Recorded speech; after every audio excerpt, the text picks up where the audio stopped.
Kakat yani silgi.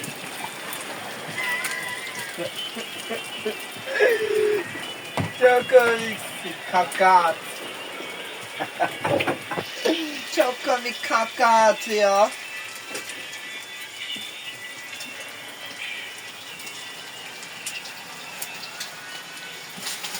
Hani güleyim mi? Bir de olmadı.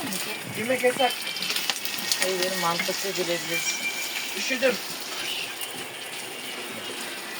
Aleyna kalkma. Emirhan, neresi?